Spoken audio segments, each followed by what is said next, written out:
शीनाबोरा हत्येप्रकरणी इंद्राणी मुखर्जी, संजीव खन्ना आणि ड्रायव्हर श्याम राय या तिघांनाही 5 सप्टेंबरपर्यंत पोलीस कोठडी सुनावण्यात आली। या प्रकरणी आज तिघांनाही वांद्रा कोर्टात हजर करण्यात आलं होतं। इंद्राणी आणि संजीव खन्नाची मुलगी विधी ही कोर्टामध्ये उपस्थित होती। औरंगाबाद शहराला औरंगजेबचा मोठा भाऊ दारा शुकोहचं नाव द्यावं असं मत ज्येष्ठ साहित्यिक आणि 88वे अखिल भारतीय मराठी साहित्य संमेलनाचे अध्यक्ष सदानंद मोरे यांनी व्यक्त केले। गेल्या आठवड्यात दिल्लीमधल्या औरंगजेब रोडचं नाव बदलून त्याला डॉक्टर अब्दुल कलाम यांचं नाव देण्यात आलं। त्यानंतर शिवसेना पक्षप्रमुख उद्धव ठाकरे यांनी औरंगाबादचं नाव बदलून संभाजीनगर करण्याच्या सेनेच्या मागणीला पुन्हा एकदा पुढे रेटला। आज पुढच्या मराठी साहित्य संमेलनाच्या अध्यक्षपदासाठी अर्ज भरण्याच्या कार्यक्रम निमित्तानं मोरेंची पत्रकार परिषद झाली। मोरे हे एक स्वतः ज्येष्ठ इतिहास संशोधक आहेत। औरंगाबादच्या बेगमपुरा भागात बीबीका मकबराच्या पाठीमागे असलेल्या रेणुकानगर परिसरात अतिक्रमण हटवल्यानं तणाव निर्माण झालाय। पालिकेनं अतिक्रमणाविरोधात सकाळपासून धडक कारवाई सुरू केली। 250 अतिक्रमित घरांविरोधात ही कारवाई सुरू असताना संतप्त नागरिकांनी अतिक्रमण विरोधी पथकावर दगडफेक केली। यात काही पोलीस जखमी झाले, त्यामुळे जमावाला पांगवण्याकरता पोलिसांनी दगडफेक करणाऱ्या नागरिकांवर सौम्य लाठीमार केला।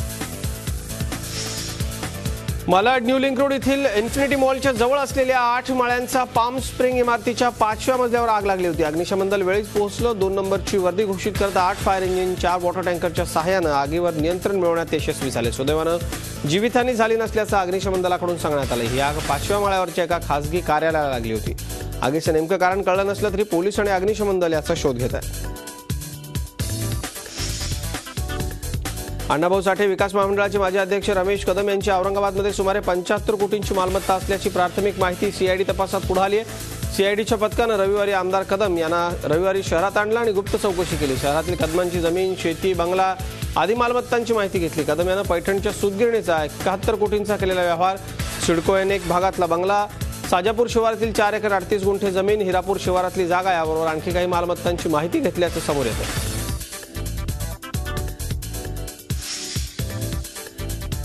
शेतातला सोयाबीन वाचवण्याकरता सिल्लोड तालुक्यातल्या घाटांबरीच्या एका शेतकऱ्यानं भन्नाट आयडियाची कल्पना केली आहे। रात्री जेवून सहकारी झोपतात म्हणून सुदाम सुरडकर नावाच्या शेतकऱ्यानं त्यांच्या अपहरणाचा बनाव केला। भाकरीसाठी काही दरोडेखोरांनी माझं अपहरण केल्याचा फोनही त्यांना आपल्या सहकाऱ्यांना केला।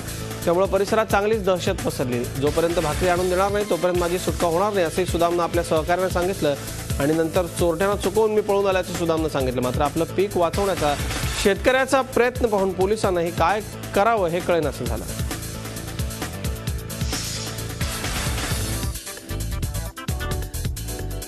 नंदुरबार शहराला पाणीपुरवठा करणाऱ्या वीरचक्र धरणात अवघा 8% पाणीसाठा शिल्लक राहिलाय। त्यामुळे मोठी पाणी कपात करण्याचा निर्णय नंदुरबार नगरपालिकेनं घेतलाय। अनुसार शहराला एका दिवसाआड फक्त 30 मिनिट पाणी पुरवण्यात येणार असल्याची माहिती आमदार चंद्रकांत रघुवंशींनी दिली। शहराला 1 तास पाणी पुरवठा होत होता, मात्र 1 सप्टेंबरपासून दिवसाआड 30 मिनिटच पाणी पुरवठा होणार असल्यानं नागरिकांनी पाणी जपून वापरावं असं आवाहन पालिकेनं केलं। राज्यात दुष्काळामुळे सदन जिल्ह्यांमध्ये शेतकऱ्यांच्या आत्महत्या वाढल्या। त्यावर सरकारच्या नाकारतेपणाचे शेतकरी बळी ठरत असल्याचा आरोप राष्ट्रवादी काँग्रेसचे प्रदेशाध्यक्ष सुनील तटकरे यांनी केला आहे। मुख्यमंत्र्यांनी दौरा करण्याआधी उपाययोजना करण्याची मागणी सुनील तटकरे यांनी केलेली आहे। महाराष्ट्रातल्या जनतेला चिंता निर्माण करणारी बातमी आहे। पुढच्या 4-5 दिवस मुसळधार पाऊस सर्वदूर पडण्याची शक्यता नाही असा अंदाज कुलाबा वेधशाळेनं वर्तवलाय। कोकण आणि मुंबई परिसरात मध्यम स्वरूपाचा पाऊस पडेल, पण मराठवाडा आणि मध्य महाराष्ट्र मात्र कोरडाच राहील असा अंदाज वर्तवण्यात आलाय। त्यामुळे मुंबईतली पाणी कपात आणि मराठवाड्यामधला दुष्काळ तुर्तासही कमी होण्याची शक्यता नाही आहे।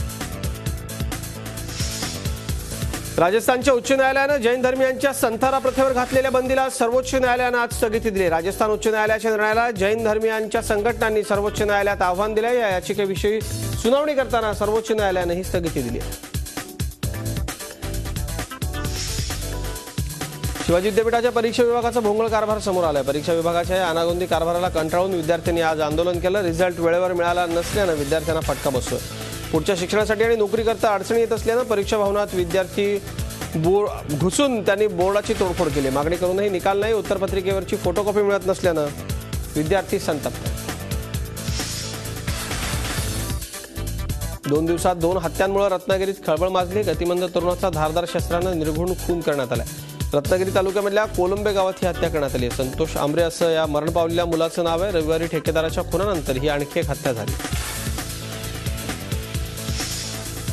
2014-15 या आर्थिक वर्षासाठी वैयक्तिक आयकर परतावा भरण्याचा आजचा शेवटचा दिवस आहे। सरकारने यंदा आयकर परतावा भरण्यासाठीच्या मुदतीत आधीच 1 महिन्याची मुदतवाढ दिली होती, त्यामुळे आज मध्यरात्रीपर्यंत आयकर परतावा भरण्याची संधी तुमच्याकडे आहे। त्यानंतर मात्र आयकर परतावा भरल्यास बसलेल्या करावर दरमहा 1% दराने दंड आकारण्याची तरतूद आयकर कायद्यात आहे। यंदा ऑनलाईन परतावा भरणाऱ्या करदात्यांनी जर आधार क्रमांक पॅन कार्डशी जोडला तर अगदी काही दिवसात रिफंड मिळण्याची सुविधाही उपलब्ध झाली।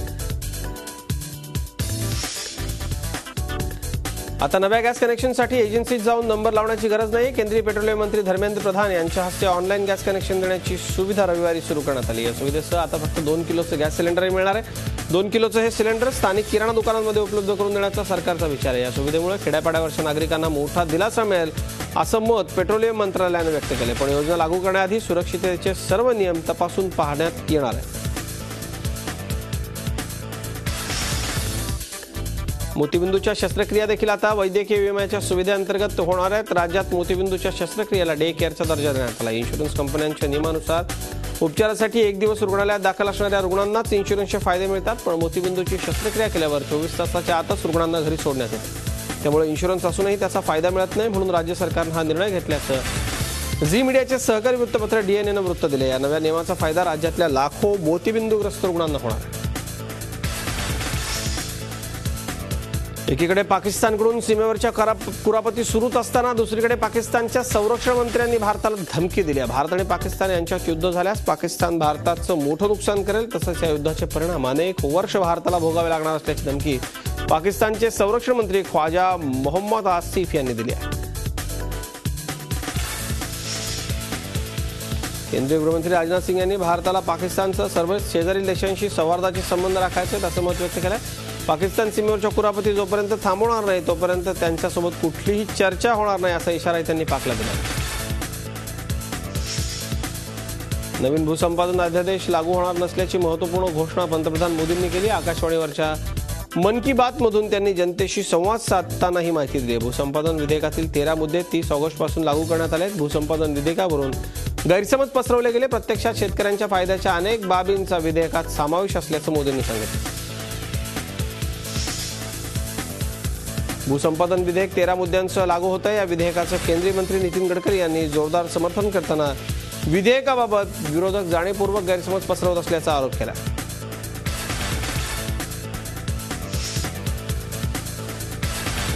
दहशतवादी कारवाया संपुष्टात आणण्याच्या प्रयत्नांना व्यापक करण्याकरता या प्रयत्नांना अंतिम स्वरूप देण्याबाबत भारताच्या परराष्ट्र मंत्री सुषमा स्वराज यांनी संयुक्त राष्ट्रात समर्थन केलंय। सुषमा स्वराज यांनी संयुक्त राष्ट्राच्या सभेमध्ये अध्यक्ष मोंगेस लाइटक्राफ्ट यांच्याशी बातचीत करताना हा मुद्दा उपस्थित केला।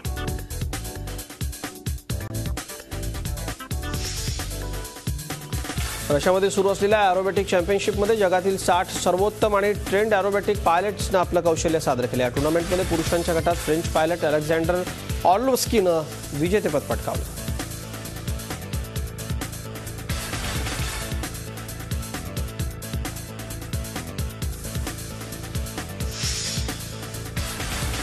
दक्षिण चीनमध्ये जोरदार पाऊस आणि पुरानं हाहाकार माजवलाय। मुसळधार पावसामुळे सर्वच नद्या धोक्याच्या पातळीवरती आहेत। पुरामुळे अनेक ठिकाणी वाहतूक व्यवस्था ठप्प झाली आहे। 6 कोटी नागरिकांना या पुराचा फटका बसला। आतापर्यंत 250 नागरिकांचा या पुरात बळी गेला। पुरामुळे चीनला तब्बल $18.4 अब्ज इतकं आर्थिक नुकसान झाले।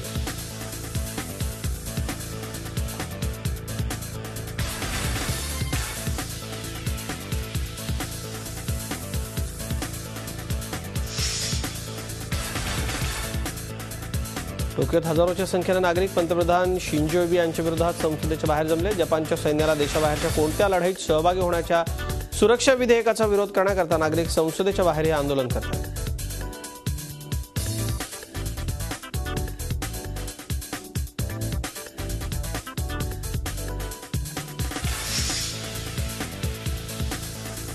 टर्कीत विविध ठिकाणी झालेल्या हल्ल्यात 6 नागरिकांचा बळी गेलाय। सरकार आणि कुर्दिश बंडखोरांमधला युद्धविराम करार मोडण्यात आल्यानंतर टर्कीमध्ये कुर्द बंडखोरांच्या कारवायांना वेग आलाय।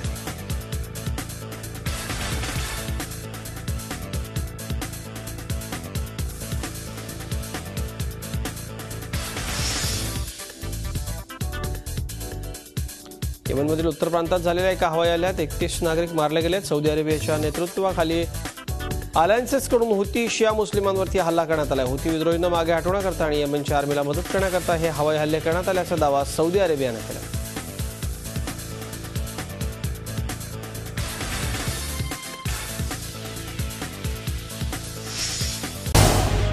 झी 24 तास रहा एक पाऊल पुढे.